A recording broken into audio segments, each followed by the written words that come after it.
Bismillahirrahmanirrahim. Assalamualaikum warahmatullahi wabarakatuh. Alhamdulillah wassalatu wassalamu ala khairi khalqillah wa nuri arshillah wa bahri ilmillahi sayyidina wa syafi'ina Muhammad ibn Abdullah wa alihi wa sahbihi wa man tabi'ahu wa wala. Amma ba'du, puji syukur kehadirat Allah Subhanahu wa taala, kita dapat berjumpa kembali dan terima kasih kita haturkan kepada The Sukma Band ya, yang dengan indahnya telah melantunkan kepada kita kasidah-kasidah mulia gubahan al-alamah al-arifu billah qutbu asrihi As-Sayyid Muhammad Amin Qutbi Al-Hanafi Al-Makki Al-Hasani radhiyallahu anhu ardah.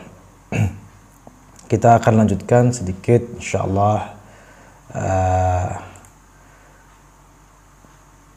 kajian kita terhadap tafsir Sufi Imam Ibn Ajibah Al-Hasani melalui kitab beliau Al-Bahrul Madid fi Tafsir Al-Quran Al-Majid, dan sudah kita kupas sedikit tentang biografi mulia beliau, yang mana beliau adalah seorang ulama dan waliullah yang berguru pada beberapa ulama dan aulia, diantaranya Syekh Muhammad Al-Buzaidi, yang mana Syekh Muhammad Al-Buzaidi ini memiliki murid dengan jumlah yang tak terhingga, dan semuanya adalah wali-wali besar. Jadi dicetak wali-wali besar semua oleh beliau.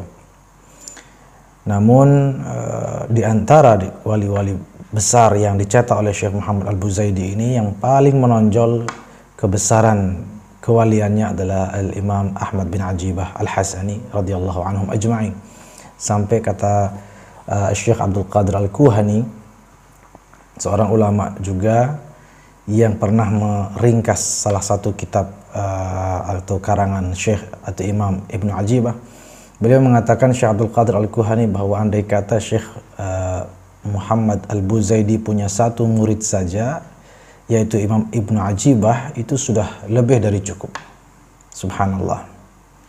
Dan memang semenjak pertama kali Syekh yaitu Imam Ibn Ajibah berjumpa dengan guru beliau Syekh Muhammad Al-Buzaidi, Syekh Muhammad Al-Buzaidi langsung dari pandangan pertama mengatakan, kamu ini kelak akan menjadi seorang yang luar biasa, ulama yang luar biasa, karena padamu berkumpul syariat dan hakikat. Subhanallah.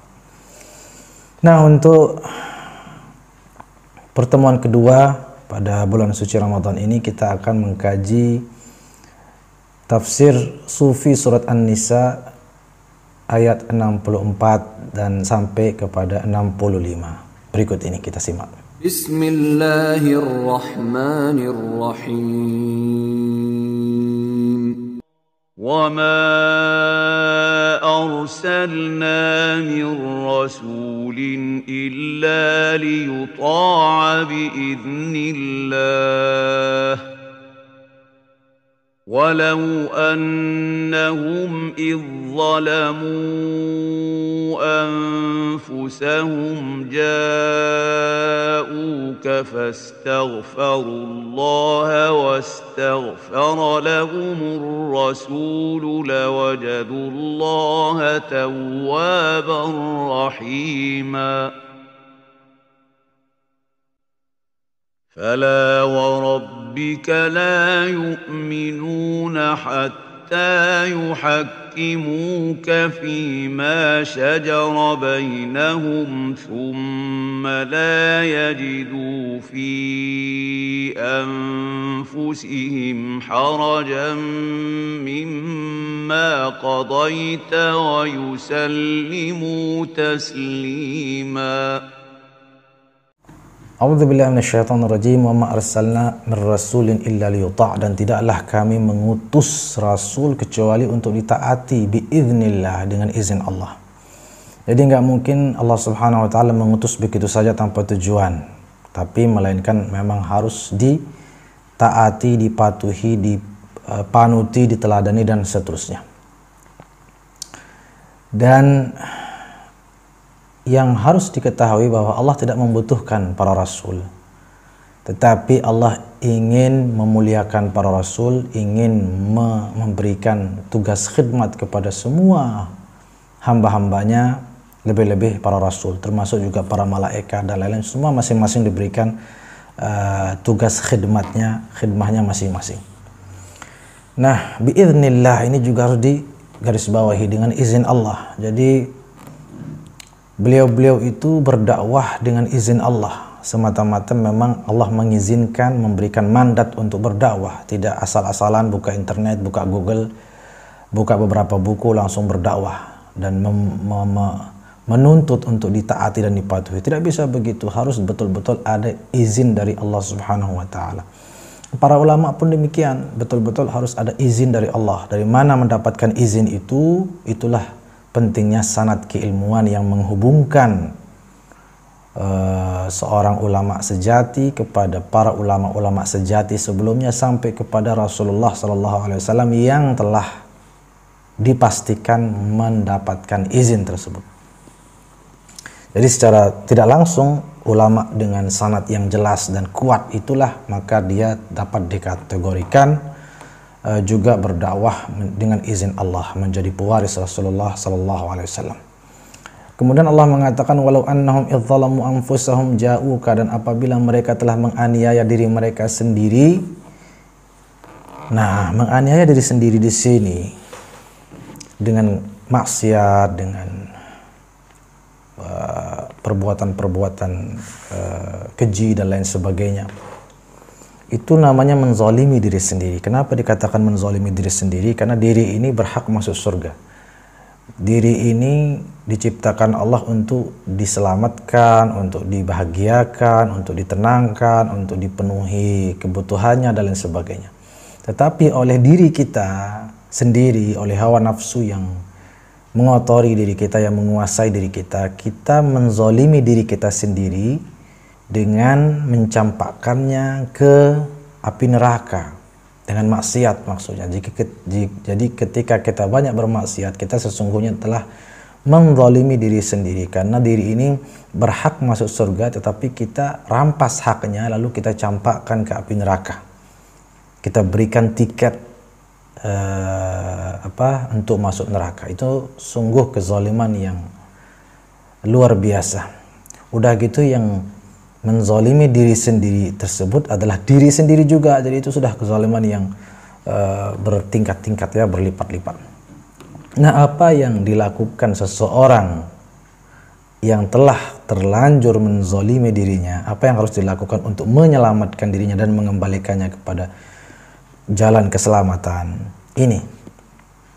Jadi orang yang banyak dosa, apa yang dilakukan? Istighfar, menangis dan lain sebagainya misalnya, silahkan, tapi mari kita simak langsung resep dari Allah Subhanahu wa taala langsung dari dalam surat An-Nisa ayat 64. Allah mengatakan, ja'uka, datang kepadamu wahai Rasul.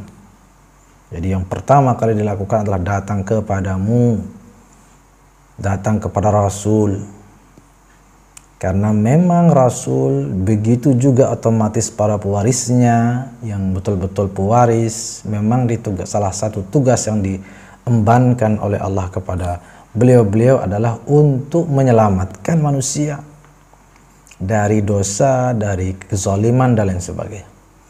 Jadi yang pertama ja'uka, kemudian Allah mengatakan fastaghfirullah, baru kemudian beristighfar, memohon ampun kepada Allah.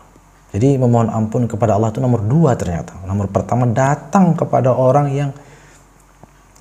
yang membimbing kita dalam beristighfar kepada Allah. Ini harus diperhatikan baik-baik. Jadi penting sekali yang namanya seorang pembimbing, seorang mursyid, seorang juru selamat yang menuntun kita ke jalan yang diridhoi Allah, jalan keselamatan dan jalan maghfirah, jalan ampunan itu sendiri. Fastaghfirullah itu nomor 2. Nomor 3 apa? Wastaghfara lahumur rasul. Yang ketiga adalah Rasul tersebut turut beristighfar untuk kita yang datang kepada beliau. Jadi kita datang kepada seorang Rasul dalam hal ini kalau bagi kita ya, untuk kita adalah para pewaris Rasul, lalu dibimbing, kita datang untuk mengadukan dosa kita dan kita ingin bertobat menyelamatkan diri, membersihkan diri, datang kepada seorang mursyid. Mursyid itu pun mengajarkan dan menuntun kita cara beristighfar, membersihkan diri dengan benar, dengan baik dan benar, sesuai resep yang tepat, sesuai dosis yang tepat. Baru kita beristighfar nomor 2. Setelah itu apa?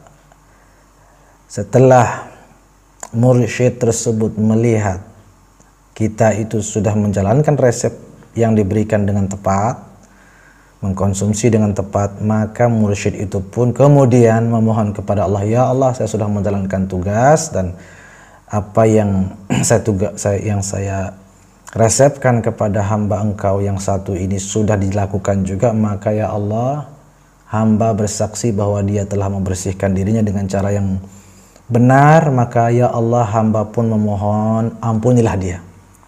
Wastaghfara lahumur rasul, dan Rasul pun atau pewaris Rasul pun memintakan ampun untuk kita, untuk Baik.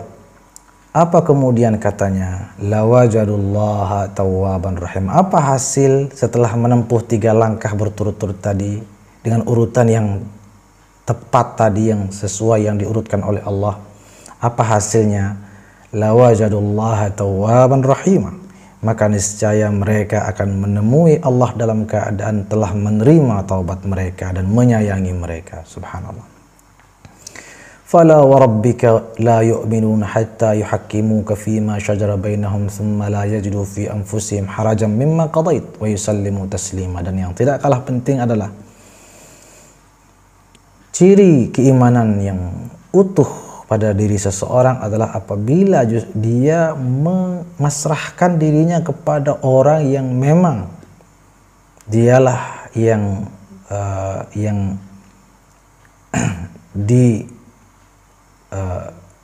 ditugaskan, yang diberikan mandat dan oleh Allah Subhanahu wa taala sebagai wasilah kita menuju Allah Subhanahu wa taala. Jadi kalau kita mau nyalip, saya nggak mau rasul, saya nggak mau guru, saya nggak mau mursyid, saya mau langsung kepada Allah, saya mau beribadah sendiri, memohon sendiri dan lain sebagainya, itu berarti melanggar apa yang sudah ditetapkan, prosedur tetapnya Allah Subhanahu wa taala. Jadi Allah sudah membuat prosedur tetap bertaubat, membersihkan diri dan mengejar ridha Allah, sudah ada protapnya, prosedur tetapnya. Dilanggar ya nggak bisa. Datang kepada mursyid, istighfar setelah itu sesuai bimbingan mursyid itu, baru kemudian mursyid itu pun beristighfar untuk kita, maka baru berhasil. Dan bahkan tidak dikatakan beriman kita sekalipun apapun yang kita lakukan, kecuali kita betul-betul pasrahkan diri dan artinya tidak kita melawan, apalagi sampai sok pintar gitu di hadapan para aulia atau para mursyidin yang menjadi pewaris Rasulullah sallallahu alaihi wasallam. La yajidu fi anfusihim haraja. Jadi kalau disuruh melakukan A, karena kalau sudah pewaris Rasul yang betul-betul pewaris ya, menyuruh A dan melarang B, itu sesungguhnya karena dia pewaris Rasul, maka dia menyuruh apa yang disuruh oleh Rasul dan melarang apa yang dilarang oleh Rasul. Yang artinya kalau sudah Rasul yang menyuruh dan melarang, maka itu karena dia Rasulnya Allah, ia diutus oleh Allah langsung, maka otomatis perintah tersebut adalah perintah Allah dan larangan tersebut adalah larangan Allah. Jadi tidak patuh sama wali mursyid sama dengan tidak patuh sama Rasul, sama dengan tidak patuh sama Allah Subhanahu wa taala. Nah, langsung saja kita baca apa yang diungkapkan oleh Imam Ibnu Ajibah dalam kitab beliau. Beliau mengatakan kama amarallahu bi ta'ati rasulih sallallahu alaihi wasallam fi hayatihi amara bi ta'ati warathatihi ba'da mamatihi, itu kan. sebagaimana Allah perintahkan taat kepada Rasul sallallahu alaihi wasallam di semasa hidup beliau, maka otomatis Allah pun memerintahkan kita taat kepada para pewaris beliau setelah beliau wafat. Kenapa kalau tidak? Buat apa diutus para pewaris? Buat apa ada al-ulama warasatul anbiya? Ya, tentu saja beliau yang namanya pewaris berarti otomatis tugasnya tidak jauh dari tugas para rasul atau Rasulullah SAW. Wahum, tapi siapa dulu pewaris yang betul-betul pewaris? Al-ulama al-atqiya, para ulama yang bertakwa, alladzina ya'diluna fil ahkam, yang betul-betul adil dalam menegakkan hukum Islam, wal awliya ul arifun, dan para wali yang arif bijaksana, yang arif billah, alladzina yahkumuna biwahyil ilham, yang mana mereka itu menghakimi atas dasar ilham dan petunjuk ilahi, petunjuk dari Allah Subhanahu wa taala. Fal ulama hukamun fi 'alal umum wal awliya hukamun 'alal khusus. Ulama itu adalah para pemimpin kita secara umum, adapun para aulia pemimpin secara khusus. Apa maksudnya pemimpin secara khusus? A'ni man ta'allaqa bihim min ahli iradah. Ya, khusus bagi mereka yang betul-betul sudah komit untuk menjadi murid para wali itu. Faman lam yarda bi hukmil ulama wa wajada fi nafsihi harajan mimma qadaw bihi alaihi fa fihi syub'atun minan nifaq wa syu'batun minan nifaq.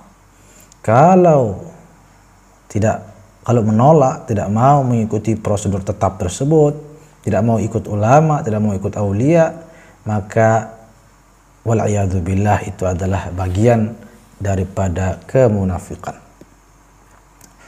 Wa khaslatun minal munafiqin, ya. Wa man lam yarda bi hukmil awliya faqad kharaja min dairatihim wa min 'ushri tarbiyatihim li'anna hukmur rasul alaihi salatu wassalam wa hukmi warathatihi wa hukmullah. Wa man lam yarda bi hukmillahi kharaja an dairatil iman. Nah, seperti yang saya singgung tadi, barang siapa tidak mau mengikuti para wali atau wali mursyid, ya otomatis keluar dari zona amannya mereka, zona pendidikan spiritual mereka.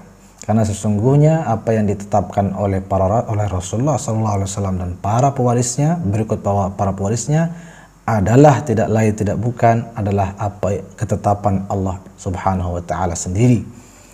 Dan barang siapa tidak menerima ketetapan Allah secara langsung ataupun tidak langsung, maka tentunya dia sudah keluar dari zona keimanan yang sesungguhnya. Fala yakmulu imanul abdi hatta la yajida fi nafsihi harajan min ahkamillahil qahriyah wa taklifiyah wa yusallim lima yabruzu min unsuril qudratil azaliyah kaifama kana faqran aw ghinan dhullan aw izzan man'an aw ata'an qabdan aw bastan maradan aw sihhatan ila ghairi dhalika min ikhtilafil maqadir. Demikian pula tidak sempurna iman seseorang kalau dia masih mengeluhkan apa yang telah ditetapkan Allah secara luas, secara umum, termasuk apa yang ditetapkan Allah mengenai nasib hidupnya di dunia. Ya, miskin, sakit, susah, sehat, apapun. Jika dia mengeluhkan, itu bukan ciri-ciri orang mukmin yang betul-betul cinta kepada Allah Subhanahu wa taala. Kenapa demikian? Yang namanya kita cinta sama seseorang, apapun diberikan oleh seorang itu kita syukuri, kita terima, kita nikmati. Ya. Saya punya kekasih hati misalnya. Kekasih hati ini nyubit, mukul, saya nikmati pukulannya. Dia ngasih 1.000 rupiah, 1.000 rupiah itu salami nating, saya pasangin bingkai. Tapi kalau orang yang saya tidak cintai lain ceritanya. Apalagi saya benci misalnya, dikasih 100.000, dikasih uang banyak, mungkin saya campakkan di depannya. Kan begitulah perumpamaan, ya, kira-kira. Nah, kalau betul-betul cinta kepada Allah Subhanahu wa taala, yang artinya kita betul-betul beriman dengan sepenuh iman, maka mestinya apapun yang ditakdirkan diberikan Allah kepada kita nikmati. Kenapa? Karena apa yang kita jalani itu adalah pemberian dari yang kita cintai, zat yang maha cinta, ya, yaitu Allah Subhanahu wa ta'ala wa yarda bidzalika zahiran wa batinan. Harus kita belajar terus untuk menerima dan meridai semua itu zahiran wa batinan. Sampai seorang sahabat Sayyidina Abu Bakar bin As-Siddiq radhiyallahu anhu, kalau tidak salah beliau pernah ditanya oleh seorang sahabat lain, bagaimana agar diridhai Allah. Lalu Sayyidina Abu Bakar menjawab, kamu harus ridhai Allah dulu baru kamu diridhai Allah. Sahabat ini kemudian bertanya, kalau Allah diridhai Allah saya paham, tapi meridhai Allah ini bagaimana? Kata Sayyidina Abu Bakar, idza farahta bin niqmati kama tafrah bin ni'mati faqad radita 'anillah. Jika engkau senang dengan sebuah nikmah, semacam bala atau semacam musibah, apabila kamu senang dengan itu, menikmatinya sebagaimana kamu senang dan menikmati sebuah nikmat, maka kamu sudah ridha sama Allah, sudah cinta sama Allah, maka barulah Allah meridaimu, radhiyallahu anhum wa radu anhu, sebagaimana dalam Al-Quran. Wa in salikh min tadbirihi wa ikhtiyarihi ila ikhtiyari maulah fa huwa a'lam bi masalihihi, ya, wa arhamu bihi min ummihi wa abihi wa billahi taufiq wa huwal hadi ila sawa'it tariq. Jadi sering guru-guru kita mengumpamakan yang namanya orang tua itu paling paham, paling sayang sama anaknya. Lebih sayang orang tua ke kita daripada sayangnya kita ke diri kita sendiri.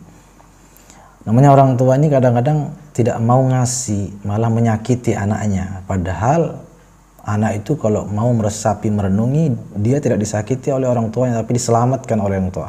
Anak kecil misalnya yang mau makan coklat, mau main pedang, mau main yang berbahaya lah, dilarang oleh orang tuanya, lalu dia menangis, mengatakan bapak jahat misalnya. Padahal subhanallah, apa yang dilakukan oleh orang tuanya itu adalah yang paling baik dan yang paling berpihak pada maslahat anaknya. Kalau dipenuhi semua kemauan sang anak, justru itu namanya tidak sayang, justru itu akan mencelakakan anaknya sendiri. Nah, jika orang tua begitu sayangnya kepada anak, kepada kita, maka sesungguhnya Allah Subhanahu wa taala jauh lebih sayang kepada kita daripada sayang ibu kandung kita sendiri kepada atau terhadap diri kita sendiri.